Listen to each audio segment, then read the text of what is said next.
Hello friends, good morning. आज की class में मैं आपको cash flow from operating activity बताऊंगा। कैसे ऑपरेटिंग एक्टिविटी का क्या ट्रीटमेंट है, कैसे इसको सॉल्व किया जाता है।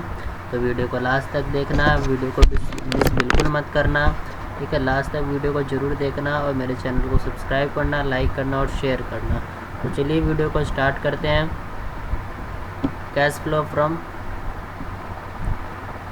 From operating activity. तो सबसे पहले हमें पता होना चाहिए कि कैश फ्लो क्या होता है। कैश फ्लो का ट्रीटमेंट कैसे होता है कि what is cash flow statement. Cash flow statement का मतलब यही होता है कि इनफ्लो, कैश का इनफ्लो और आउटफ्लो। अब इनफ्लो और आउटफ्लो क्या होता है, हमें कैसे पता चलेगा कि कैश का इनफ्लो कैसे हो रहा है और आउटफ्लो कैसे हो रहा है। तो चलिए मैं आपको बताता हूँ कि कैश का इनफ्लो कैसे होगा। Cash is increased bye amount of 45,000। मान लो आपका जो कैश है वो इंक्रीज़ हो गया 45,000 से, तो ये कैश का क्या हो गया, इनफ्लो हो गया, आपके पास कैश आ गया। Cash as decrease for stock. अब आपके पास कैश क्या, आपने परचेज़ कर लिया स्टॉक को, आप कैश से आपके हाथ से चला गया, तो कैश का क्या आ गया, आउटफ्लो हो गया। Cash is not transfer. अब कैश मान लो ना तो कैश आया और ना गया, तो नो फ्लो ऑफ कैश। ये सब ट्रीटमेंट है। तो चलिए मैं आपको ऑपरेटिंग एक्टिविटी से स्टार्ट करता हूँ, वीडियो को लास्ट तक देखना।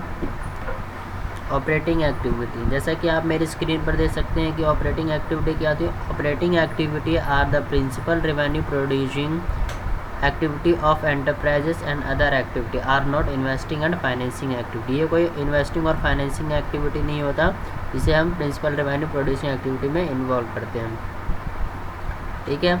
उसके बाद मैं आपको cash flow from operating activity के बारे में बता देता हूँ।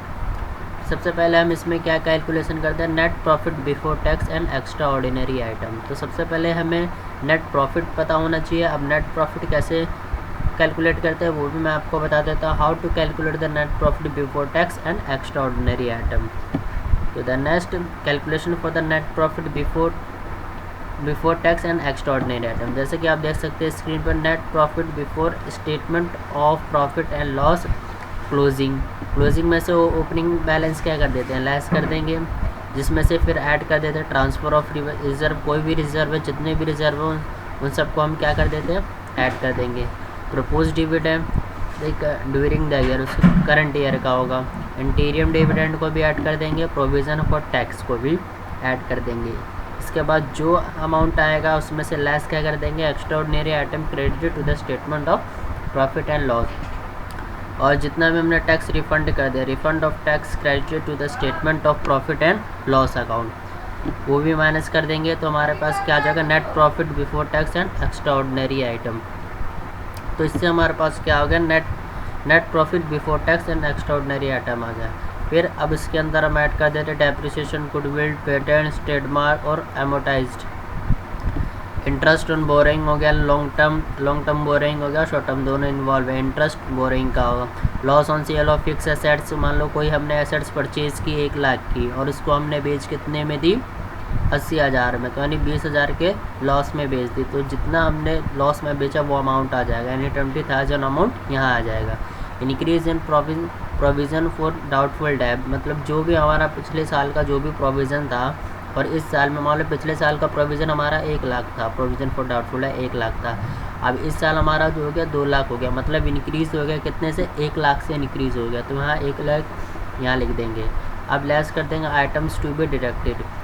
इंटरेस्ट इनकम हो गए, जितने भी इनकम है, interest income, dividend income, rental income, gain on sale of fix. मान लो हमने कोई एसेट्स 1 लाख की खरीदी, इसमें हमें 20,000 के प्रॉफिट में बेच दी, मतलब 1,20,000 में हमने बेच दी, तो यानी 20,000 जो हमें प्रॉफिट हुआ, गेन हुआ, वो यहाँ लिख देंगे हम। Decrease in provision for doubtful debt, मान लो पिछले साल हमारा जो था 1 lakh provision for doubtful debt था, आपकी बार 80,000, यानी 20,000 के कम में, यानी 20,000 अमाउंट यहाँ आ जाएगा, जिससे कि हमारा क्या आ जाएगा, operating profit before working capital changes आ जाएगा। फिर इसके बाद decrease in current assets and increase in current liability, जितने भी होंगे वो अमाउंट क्या कर देंगे, हम ऐड कर देंगे। Decrease in inventory, trade receivable, bills receivable, debtors है, एक्रूड इनकम है, प्रीपेड एक्सपेंसेस है, ट्रेड पेबल है, बिल्स पेबल है, आउटस्टैंडिंग एक्सपेंसेस है, एडवांस इनकम है, इन सबको हम क्या कर देंगे, ऐड कर देंगे। फिर इसके बाद हमारा क्या आएगा, increase in current assets and decrease in current liability, जिसमें हम इंक्रीज इन इन्वेंट्री को, ट्रेड रिसीवेबल को, बिल्स रिसीवेबल को, accrued income, prepaid expenses, state payable, outstanding expense, advance income, इन सबको हम क्या कर देंगे, लेस कर देंगे, जिससे कि हमारा क्या आ जाएगा, कैश जनरेटेड फ्रॉम ऑपरेशन आ जाएगा। फिर हमारे पास जो टैक्स होगा ड्यूरिंग द ईयर का, यानी करंट ईयर का, वो पे कर देंगे। इससे हमारा क्या आ जाएगा, cash flow from operating activity.